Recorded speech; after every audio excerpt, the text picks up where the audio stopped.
Welcome to the IVM Podcast Network. Hi, this is Amit Doshi, and I wanted to thank each and every one of our listeners. It's been 2 years since I founded IVM, and it's been an amazing 2 years. We wanted to learn a little bit more about who is listening to our shows, and so we put together a short survey. The survey is anonymous, and we aren't going to be collecting any personal information. I would really appreciate it if you could take a couple of minutes out of your day and go to ivmpodcast.com/survey and fill it out. Thanks, and please keep listening. You're listening to TFG Badminton. Hello everyone, here we are. It's the second episode of the TFG Badminton podcast, and we have something special because just like we promised you in the first one, we told you that we will get you exclusive interviews or chat sessions, conversations, eminent personalities from the field of badminton coming to the studio, talking to us. Now, this was an off-the-studio conversation with the heartthrob, I should call him, of Indian badminton, and he goes by the name, Parupalli Kashyap. Who's not familiar with this name? He's done amazing things in the field of Indian badminton, especially in terms of men's singles. He was the first badminton player, not the first, but probably in his generation, his highest world ranking for him was 6, just before Srikanth could, take over that.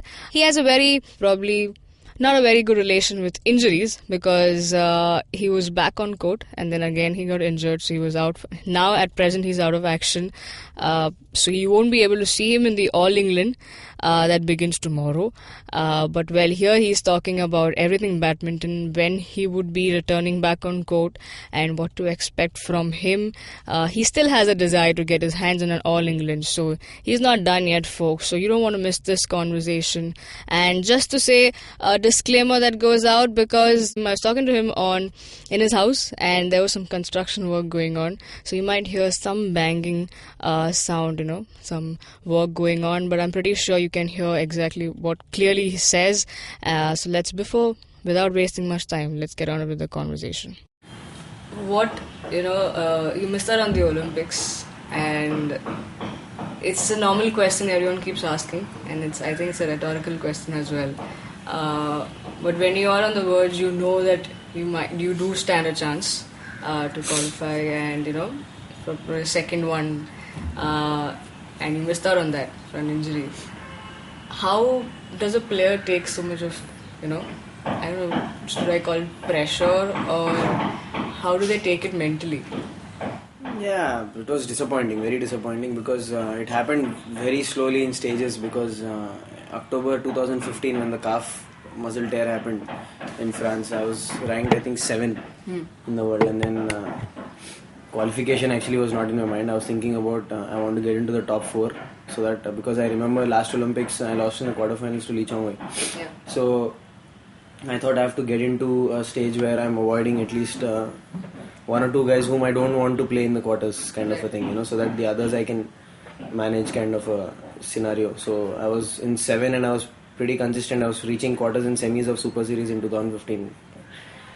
So I wasn't even thinking of qualification. I was thinking of I have to get my ranking high, and then qualification was pretty easy at that point of time, because I didn't have any points to defend the next year, and then whatever I played in the season within the Olympic qualification started. I got major points in that time. So yeah, so that injury slowed me down. Then also after 2 months, after November and December, when I started again in January with the PBL, and after that I had some niggles with my knee. I was like wondering what happened there, because of the calf. What happens is the left calf muscle tore. Okay. Probably during the injury time it generally happens because you just put a lot of load on the other leg, because this is not functioning, so you limp a bit, and then these things happen, and then probably there was a lot of strain on the knee joint on the right leg. So you were getting back. I was getting back, and then I trained for a full month. Yeah. Jan was tough, but I played one tournament, that Syed Modi in Lucknow, and then I lost in the quarterfinals, but actually I played really well. Yeah. I almost got through that match, and probably I would have done well in that tournament going ahead. It was the quarterfinals, which was a decent performance after say 2-3 months of not playing anything. Right. And But I was just like apprehensive with my knee. I had to wear the kneecap. Without the kneecap, it wasn't possible. But still, I thought, okay, all the physios and doctors said you can continue like this with the kneecap. The kneecap is a must and should. Yeah. I thought, okay. Feb, the whole month, I trained really hard with the kneecap. And then the first tournament I played, I twisted my knee. It was in a tough situation, and then, so the doctor then said, the actual problem caused, the thing which you said was like a month and a half when you were saying you had a niggle, that actually caused you to trip and, twist your knee and fall. So then that was really, really disappointing, because I thought I still have a chance, because my ranking from 7, I think it dropped around to, say, 13 or 14, which was still in the top 16 category. So I thought, chalega, theek hai, I have a lot of tournaments to prove myself, and I'll get back to form slowly. But the first tournament only I got injured, and then what happened was the first diagnosis which was given by a doctor saying that in 10 days you'll be fine. It is just a normal strain, 10 days you'll be fine. 10 days went past by, so you're waiting. So that was really frustrating and really mentally very taxing for me. And then 10 days, and then another 10 days, then a month passed by. Then I went and I met another doctor. He said you can't even play, it's going to take 3-4 months. So then I got a little crazy, and then I met Mr. Dinshaw Pardiwala here, and then he told me that see, this is the problem. He was very clear with what he said. So you'll have to forget about this qualification process of Olympics and everything. So you'll have to get a surgery done as soon as possible. He gave me a couple of options. Either you don't do it and you do this. Then I was like, okay, now it's going to be really tough. It's a stretch. Even if I make it to the Olympics, I won't be like in a position to win a medal. It is going to be really tough. So that was in my mind. Because about playing Olympics, okay, I've already participated. About a record, okay, I've already been the first quarterfinalist from India. So what is going to excite me is only going to win a medal. Yeah, it is going to be a record for a men's singles player to play 2 Olympics, but I don't know. I was not very excited about that. So I thought, okay, surgery is the first thing I have to do. Because after that, there's a season which is going to come up, and then there are going to be a lot more tournaments. I don't want to miss too much time. Right. Luckily, everything went well. The surgery went well. Actually, the second day after the surgery only, I was able to walk. Okay. And then I could feel the thing which was troubling me was out of the knee, and then I was just feeling really nice. Yeah, but disappointing. It was really, really disappointing. Olympics was everything I was looking forward to since the Commonwealth in 2014. So it was the event I was wanting to play and wanting to win a medal. So it was really disappointing. I wouldn't say I was actually not worried about qualification, because I thought I was playing better than everyone. Because everyone were like fighting for their spot, especially even Srikanth being ahead of me had a lot of points to defend, so he also got a little tense. Pranoy was probably, maybe he had a chance. That I got injured, then he had a clear chance. But he also didn't perform well. Ajay had a clear chance, he didn't perform so well. Everyone was under pressure, losing first round everywhere. So I thought at that point of time in November, December, I was actually playing really well, and I was in a very comfortable position to get into at least the top 5 of the rankings. I was not worried about qualifying. So from that stage to totally not playing the Olympics was like a big change in my mental setup. So I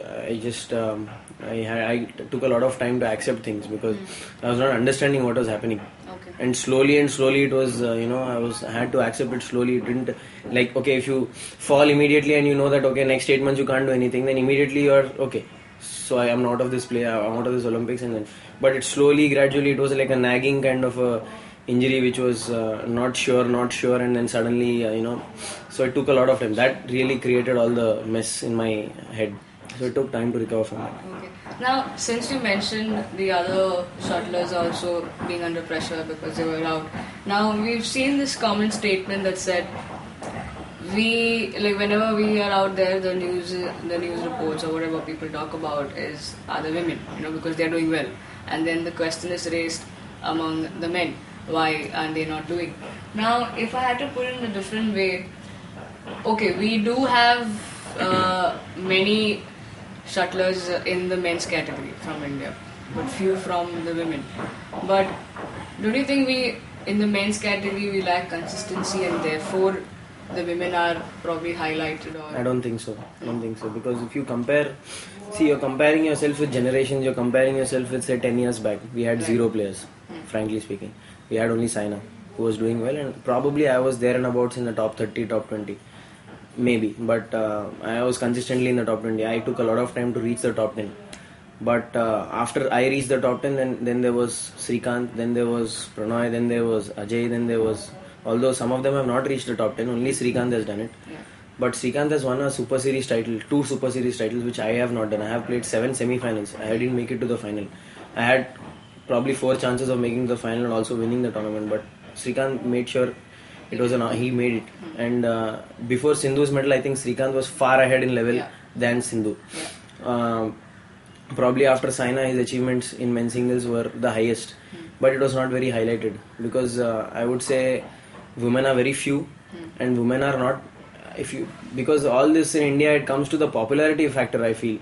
Because even when after Srikanth won a couple of Super Series and Sindhu wins a Grand Prix, she was more popular than Srikanth. I don't know why that happens in India. Probably we are competing against cricketers. I feel that the popularity factor you talk about is, Or do you think is the factor because gender is so much spoken about out there? Maybe, and there are several reasons. There's not one reason. There are too many reasons. And then Srikanth reached a ranking of world number 3. Right. Which is unprecedented. No one's done it after Prakash sir. He is the highest ranked, and then Gopi Bhaiya reached a ranking of 4. I reached a ranking of 6, which is not even talked about. But it is actually a very very high ranking, and Sindhu's reached 5 now. So you don't reach a ranking of 3 or 4 without being consistent. Right. Yeah, and then he had a set of injuries, and then all these things bog everyone down, and then that is one point. So I feel the men's singles have actually blown us away in India. You can't even compare it to women's singles because there was only one Saina and there's only one Sindhu. There's not even no one close to them right now. I wish there are more. I want India to progress, and I'm sure they will. In 10 years time, India will be like a superpower in badminton for sure. But fact of the matter is you can't compare men's singles. I feel there is not even a comparison. Just because Sindhu and Saina have won an Olympic medal, you can't take away my results and you can't take away Srikanth's results from it. Because and the number of players, it becomes even more tougher. So for a coach like Gopi sir, that time it was only Saina. He didn't need to focus on any other girls so much. But there was 5 boys, maybe 4 boys. Me, Guru, Saurabh, and then a couple of them who were doing well at the academy. And then after that, Saina left to another place, and there was only one Saina there. And then there was Sindhu for Gopi Bhaiya, which is not very tough to focus on. You just have to focus on that girl. But at our level, at the same time, there were 10 guys. It is very tough for Gopi to manage everyone. So you have to take 10 guys as a team and then say if we are consistent or not. We are extremely consistent. More consistent than only Sindhu's Olympic medal changed the whole scene for her. She was an underdog. She was ranked 10 or 11 and then she won a medal, which is an extraordinary performance. I mean, it's a crazy performance. She did it so well and then she played so well. Big kudos to her. But you can't take away, you can't even compare what men's singles are doing right now to women's singles. I mean, I personally, I know what the level is and what the people are doing. So I can't even compare. I say even if they won a medal, even if women's singles have won a medal, I would say the men's singles are doing far better than what and the number of players who are winning. Now Samir went and won the Lucknow GP gold, and he's reached a Super Series final. And anytime some GP golds Pranoy is winning, then I come in, suddenly I am winning, then Saurabh is winning another GP gold, or he's reaching a final of another GP gold, and then so it is very tough for 10 to 15 players doing so well collectively. It is very tough. So you have to see the growth in so many years, what has happened, and see it is a massive positive. It is like we are producing players like China. It is just a matter of time that we start winning tournaments very consistently. It is very tough. We need more coaches, high quality coaches like Gopi sir, because everyone needs personalized attention. Now you want guys to win tournaments, you want him to be number 1. So you need personal attention. Gopi can't. Finally, out of 10 or 15 players, there's only going to be one winner. Then Gopi sir has a group of 10, 15. But that issue is not there with women. He's only focusing on Sindhu and that's it. So you are only focused on men. 24 hours you're focused on it. But it is not the case with men. It is very tough. It's not humanly possible for Gopi also. So these are some issues which are there. Gopi sir is trying so hard. He's trying to get his former players, his colleagues as coaches, trying to set them up, because coaches are not paid high level salaries here, so that is an issue so there are so many stages to this. So coaching is a thing which is like not even heard of. Coaches are not paid high level salaries here. You don't there are so many top class players from India during Gopi's batch and say after Gopi's batch a little bit, Gopi sir's batch, but they have all set up their own academies. No one is helping the Indian team. But why would they? They have to take care of their families also. So you can't come to a national camp and say, I don't need to get paid, I'll just tour the... It is not going to happen like that. You'll have to pay them high level jobs, put them under pressure, saying, expect results from them, give them 3 players, say, you'll have to work. Okay, Gopi sir is the boss, you follow it, but personalized attention from one person. So these things have to happen, these things have to fall in place. I'm sure Gopi sir is trying really hard. He's got an Indonesian coach now who's working with him. He was Taufik's coach before. So he's trying whatever he can. And obviously he wants Indians to progress, but as I said, they have set up their own academies, and so he's expecting a lot from this current lot. But this current lot say, I will play another 5 years, and then Srikanth and Pranoy and their batch would play another 10 years maybe. Hopefully if they maintain themselves well. So then he doesn't have that much time, he doesn't have 10 years to wait for. So probably Gopi sir, we had a chat and he's expecting me to come into coaching in another 3-4 years maybe after I quit. So that is the gap he's got. So for the next 4 years, at least till 2020, he needs people who are helping him. Otherwise, you will say inconsistency, but it is not. There are a lot of factors to it. There are a lot of, but if you compare it to 10-15 years down the line, Gopi sir has pulled out a miracle. He's done so much. Before there was only one player, now there are 10 players who are capable of winning a Super Series event, who are beating the best in the world, who are capable of. So that you have to take these points into consideration and then compare women's singles and men's singles and say, we have not got that result or this result. It is very, very unfair. Very, very unfair. Yeah. Now, since you mentioned about Gopi sir getting the under coach here, he was a champion coach, you can call him, because we've seen Taufik that way. Yes. In one of the interviews you mentioned saying, I had asked someone to make a clone of Gopi who will help us. I said that, yeah. So do you see this as one of them? No, I can't judge. I have not even met him after he's come. I have not played for the last few months. So I can't judge. He's a champion coach in his own right. You can't even compare him to Gopi sir. He had a guy whom he had trained from childhood and he made him an Olympic champion. So how many people in the world do that? Yeah. And then saying all that, he's not part of the Indian nation team. Why wouldn't he be part of that? And if you can say there's not another player whom you can say that he has trained. Yeah. Obviously he has focused all his time on Taufik from the time he was a coach. So I can't judge sitting here. I can't say Gopi sir is like that. But Gopi sir is trying his best.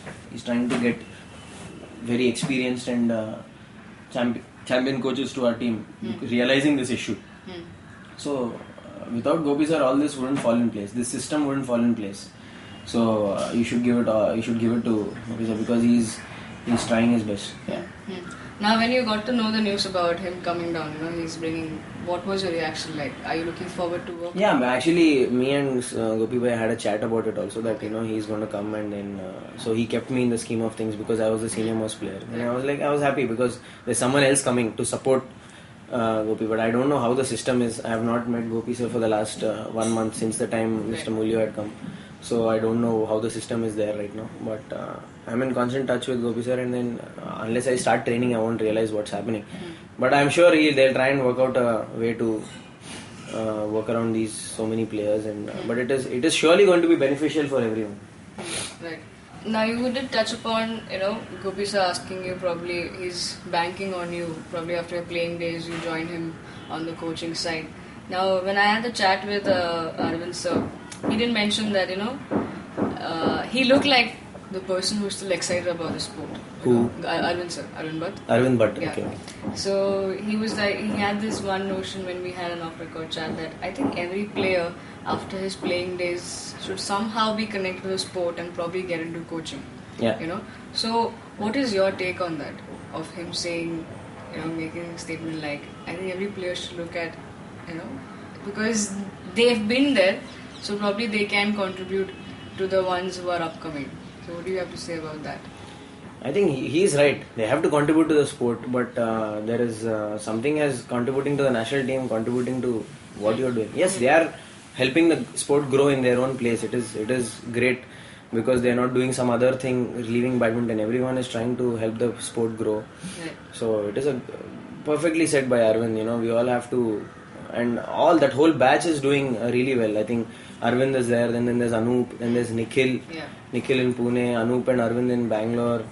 Then there's Tom Sir in Bangalore. Then there is in their batch there's Siddharth, who's on and off with the Indian team. He comes for the camps, and then he did a lot of help in Delhi and Chennai, and he's helping the national team.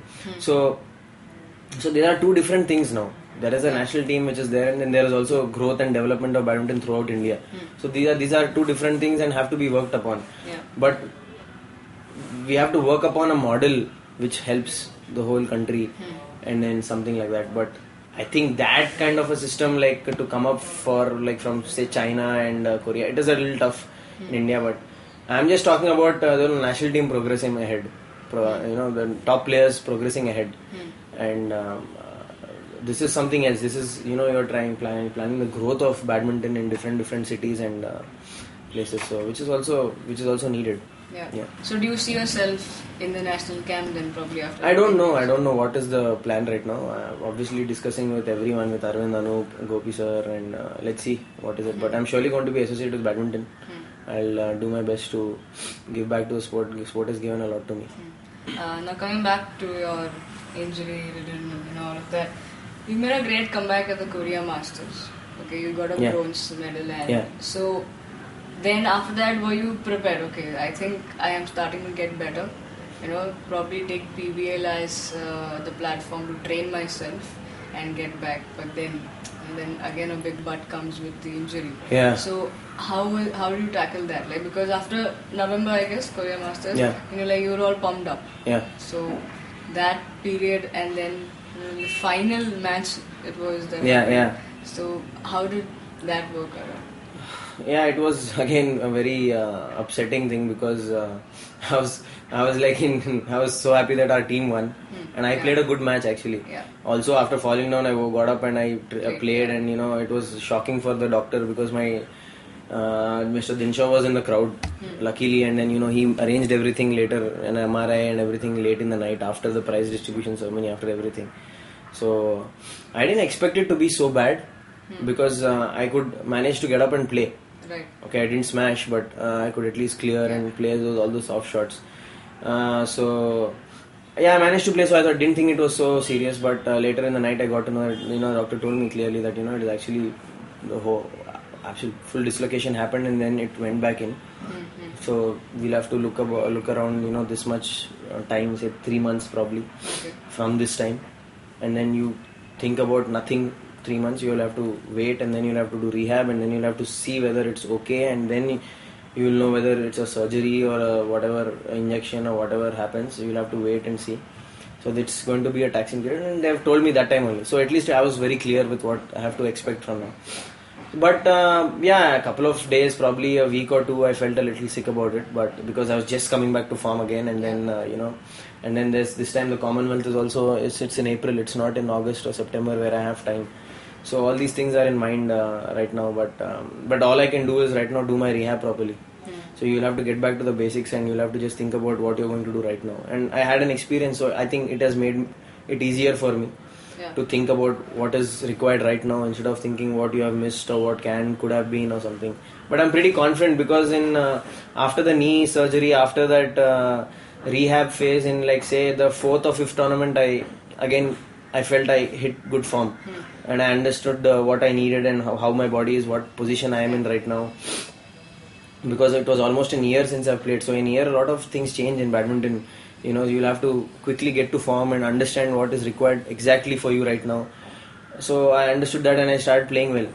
Actually, I would have hit form in the first event only, which I played, Japan Open. I just missed out against Srikanth. I was leading big in the third set. Probably that result would have, but result matters a lot, because, not the game and not how you're playing. Sometimes result just matters, that you make it to the semi-finals or quarter-finals and then you're like feeling okay. You're in the scheme of things and you're like progressing ahead. So that is what happened in Korea.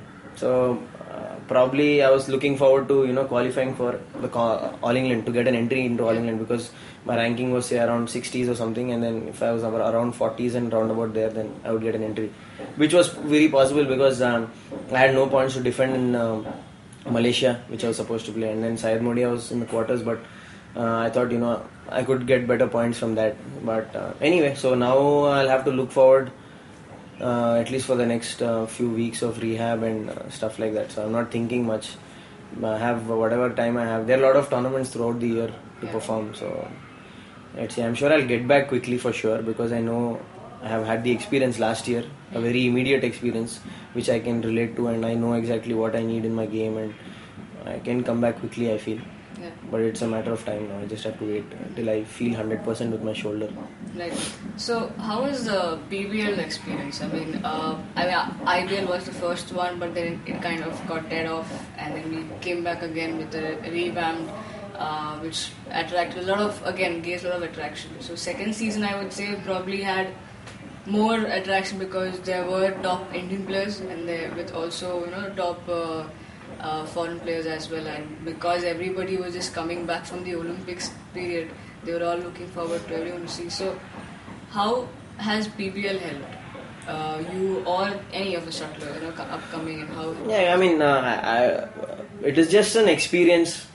It is just a fun event, I would say, because the format was totally changed from what the world badminton was doing. Right. At least 15 points was a little closer, but that was only a little different. But 11 points was totally different from the regular matches we play.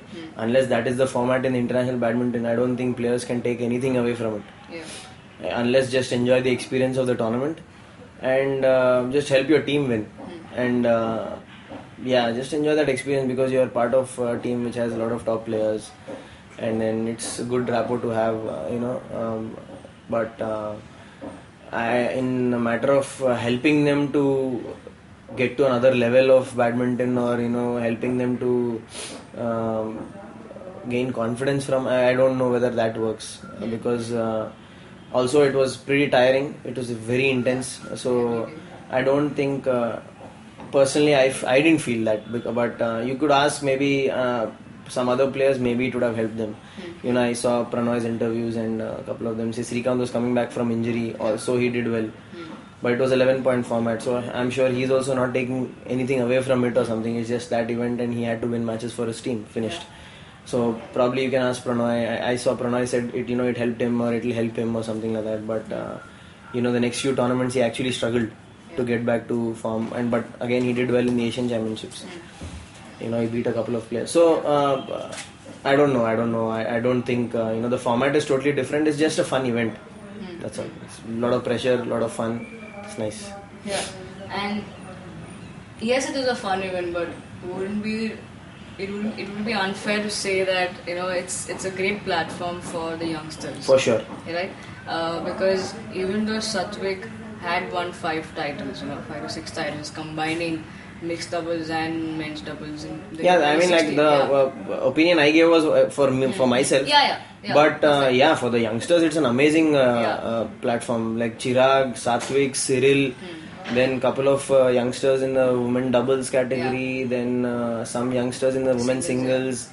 They didn't get a chance to play. Probably Cyril got one chance, Satwik got a lot of chances, but a lot of exposure with top players, watching them train during the tournament, watching them how they are behaving, how they are preparing for matches, how are they training, what level are they maintaining, so that is a big experience and big plus, and I'm sure 100% they will gain from it. Even though Cyril had not played matches or played only one match, his teammates were Sean Vano and Jan Jorgensen, who are in the top 5 in the world, both of them, and then you are able to practice with them, watch them every day in practice, at least for the 2 weeks period. It is a big experience for him, because he's always watched only the Indian guys, and so he's got some exposure watching others also without playing that level tournament. Because otherwise Cyril wouldn't see Jan or Sean Vano live anywhere. Right. So that was a massive experience for him, and in that way it's an amazing tournament to have. I really thank Badminton Association of India and the Sports Live and also Gopi sir, to all these people made sure this event is coming to India. Yeah. Now going ahead, like as I mentioned, the emergence of Satwik and Chirag or slowly getting into probably Ritvika, Rituparna are doing well. Yes. And now Samir has entered the top. He's almost creeping into the top 20. He's 23 right now. So how do you say? I mean, recently we had Lakshya Sen, a champion in Lakshya Sen. So there are more shuttlers coming up. What? Maybe not an advice. I don't know if you consider that as a word, but what would you tell them to probably hey, you know what? Failures do come, because see, I'll tell you, I'm also from a different generation. Okay, there's a huge generation gap. So we were like, okay, if there's a failure, it's very difficult to take, because we always think that getting there, we need to take success, and there is nothing beyond that. So there is one step you fall down, you're like, hey, I can't do this. So you feel like you're nothing. So what would you tell the upcoming kids there? They are all in good hands right now. Satvik, Chirag, everyone, they're under this Malaysian coach who's come, and they are actually obviously improving. I'm sure that they are not worried about anything right now. They have all the facility and all the sponsors to take care of them. So they are all in good hands. They'll surely come up. All of them will come up. Yeah. Now I think one of the other interviews, probably this was in 2014, I guess. You mentioned that you desire to win.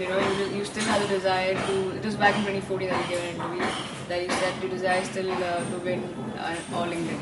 Is that desire still there? Yeah, obviously that is there. And that is a. Is that a driving force? It is a driving force. All England, World Championship, Olympics, Asian Games, and Commonwealth. These are the 5 big events for badminton players, I would say, from India.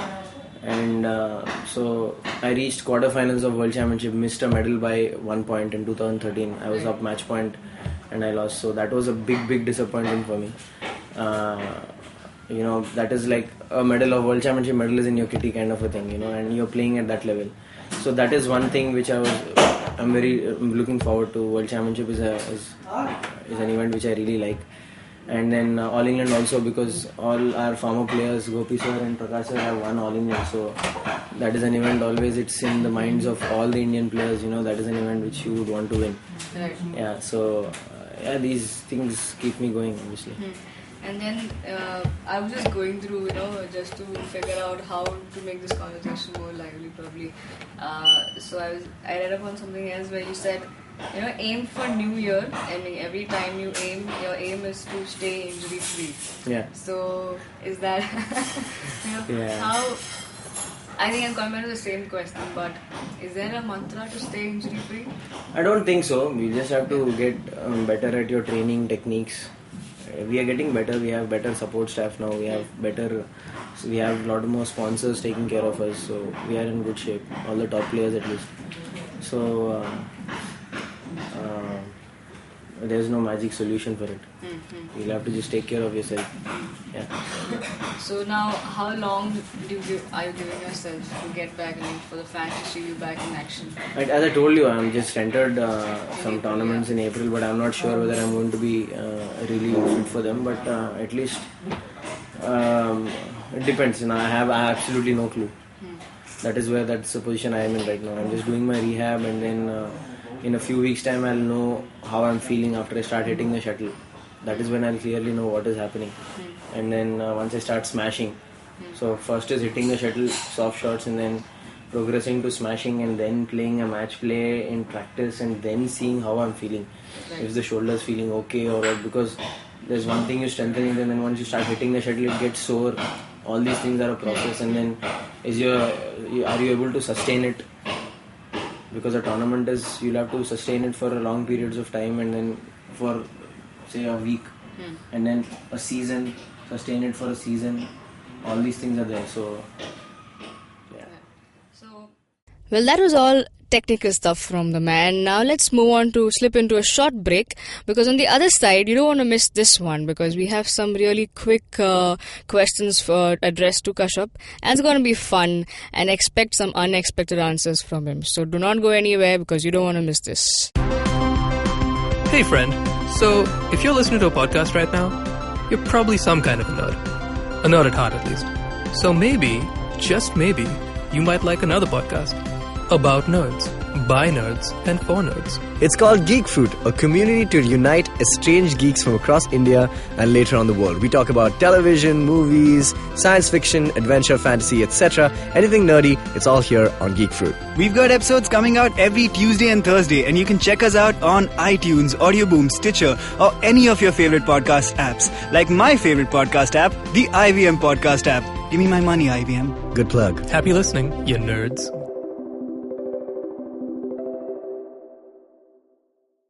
And we are back again. Let's move on to the fun bit, just as I promised, before we entered the break. So we've seen a trend in the recent past. We've seen this, but then now it's becoming, like you can say, a trend, call it a trend. We've seen shuttlers get married to each other. So do we see Kashyap on the same line? You never know. Yeah? You never know. So what is his current status though? Current status complicated. So if not a badminton player, then what? If not a badminton player, I think it's been 18-19 years of badminton. So now you ask me if not a badminton, I don't even remember. Yeah. Probably I would have been an engineer, I'm not sure. But because I was going to do an engineering, I was going to take up an engineering, I was going to enter into engineering college. But maybe I would have been doing some engineering thing, I don't know. No idea. What next after badminton? Coaching, for sure. Coaching for sure. And your immediate aim would be? Immediate aim would be to get back on court. Just get back on court as soon as possible. Yeah. So, does it bother you when you look at? I'm kind of ending it. No worries. When you look at your ranking, you were once upon a time, not even once upon a time, 2-3 years back. That was not very far away. You were 6, and everyone tends to do better. But right now you're 81st. So I don't even know the ranking, the number. Yeah. I don't think it matters because in 3 months' time, from around 100 and something, 120, 30, I again came back to 60. Right. So ranking is, after the experiences I have had, I don't think it's a big question. Obviously, everyone wants to have a good ranking to qualify for different events. But I think my level is there right now. I feel I can be part of the top 10 and top 20, but I just need to play consistently throughout the year, which is the big struggle for me right now. And I'm trying to get that sorted. Let's see. Any message to the fans through us? Probably you would like to. I know you're very active on social media. Yeah, just keep supporting me. That's all. Thank you. Thank you for all the support, and I'm trying my best to get back on court. Thank you so much. Well, you heard him. You heard him talk everything about badminton, about it, a little bit about himself as well, as he spoke about, what his relationship status is now. For all the bachelor girls out there looking out for his status. Also, all the fans out there, I know you all will be hoping him to see in action very soon. Just as we said, even we would love to see him back on court, but probably not all England. April is what he's targeting, so let's see if he can make the cut and we see him soon in action. All our wishes to Kashyap. And well, fans, I hope you enjoyed the show. If you did, you know what to do. Hit the like, share, subscribe to our channel on YouTube, and also, if you're listening, you can also listen to our show on various other podcasting apps like Audioboom, SoundCloud, iTunes, etc. Also follow TFG Badminton on Twitter. I'm on Twitter as Matthew94, and Kashyap, as we said, he is active on social media. He's on Twitter as @Parupalli Kashyap. That's all, folks. Tune in. We'll have some more action in badminton coming up soon. Till then, you know where to check us out. Have a great day. Cheers.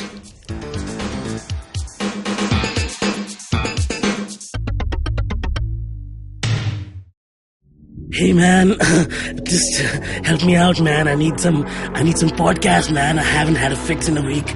Just need some. Don't you worry about it. I got podcast galore for you, man. Just go to ivmpodcast.com. You can also find us on Facebook, Twitter, and Instagram. Thanks, man. I'm gonna check it out.